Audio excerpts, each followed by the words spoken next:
cut my hair for charity, but who would know? Something else about me, I had sardines for lunch today.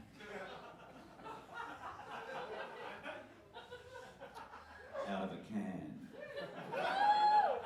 Boy, they were packed in like sardines.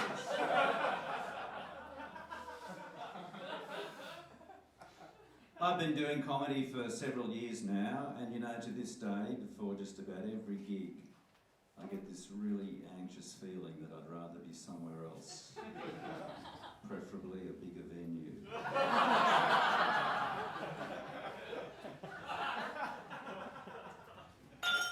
Hey!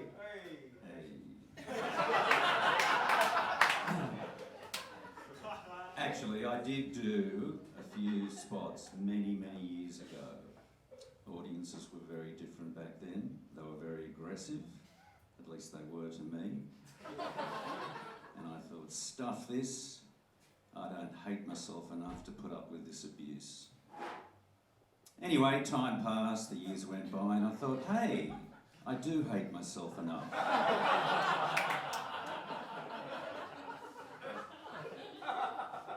So here I am. Please feel free to abuse me. Verbal, physical, sexual, whatever takes your fancy. I live in King's Cross, and I've noticed that a lot of residents and businesses in King's Cross give their address as the adjoining suburb of Potts Point, which is understandable. The name King's Cross has long been synonymous with drugs and prostitution, but it also has some negative associations. I've got a seniors card. I'm not really 38.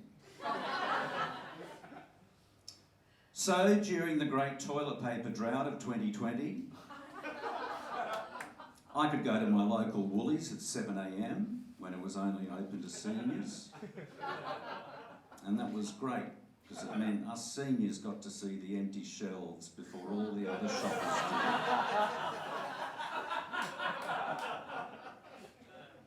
Just one of the perks of getting older. I do think it's very sad how the virus killed all those residents in aged care facilities. Though that is one way of improving the staff-resident ratio.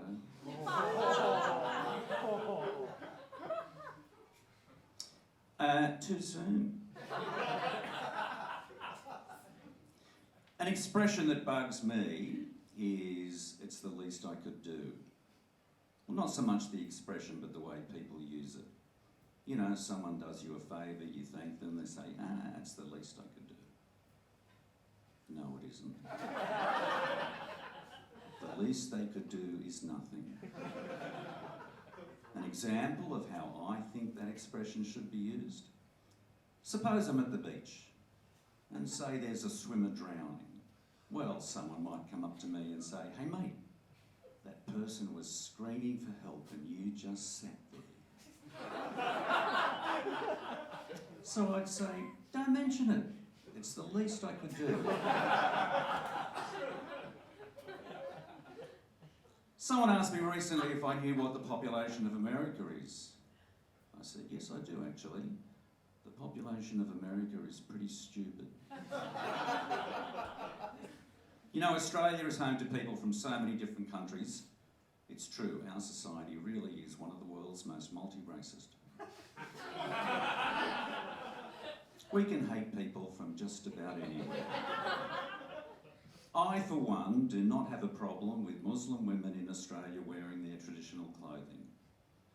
Although with those veils and extra layers, it does take me longer to mentally undress them.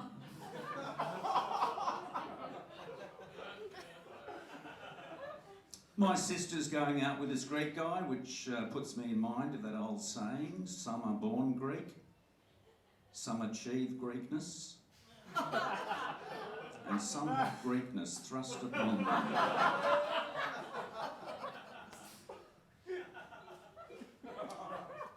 I saw on the news this woman's on trial for killing her husband with a carving knife.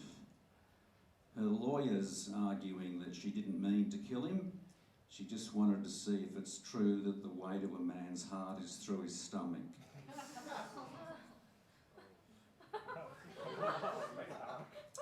If I'm in a supermarket or somewhere and I see one of those signs that says, "Caution, wet floor," well, I do what the sign says.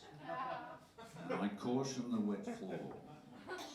I say, "I'll let you off with a warning this time, wet floor, but don't do it again."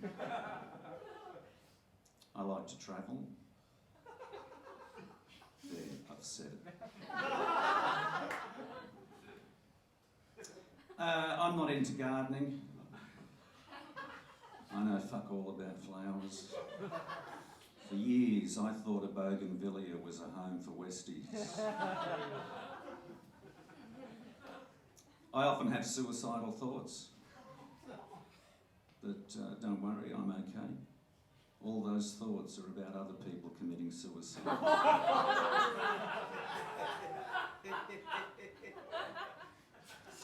I think I've figured out why our planet's so screwed up. It's because Earth is bipolar.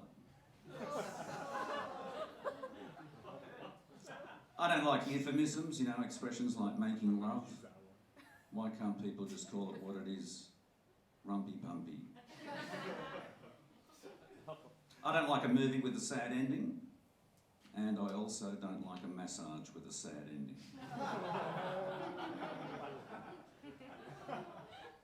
I've heard people say they don't know someone from a bar of soap. I reckon I know everyone from a bar of soap. Except, of course, for people who do look like a bar of soap.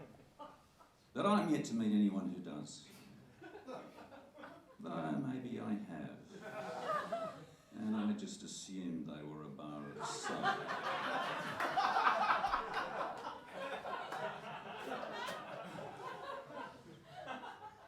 My surname, Poltorak, is Polish, and it's also the name of a former Polish coin from the 17th century, a coin of very small value. If you don't believe me, it's in Wikipedia. And if you do believe me, it's in Wikipedia. There's an old saying in Poland when someone's very poor that they haven't got two Poltoraks to rub together. Something else about me, I've got a couple of kids, which means I do have two Poltoraks to rub together. So I guess I'm doing better than some. Look, one more thing. It goes without saying, so I'm not going to say it.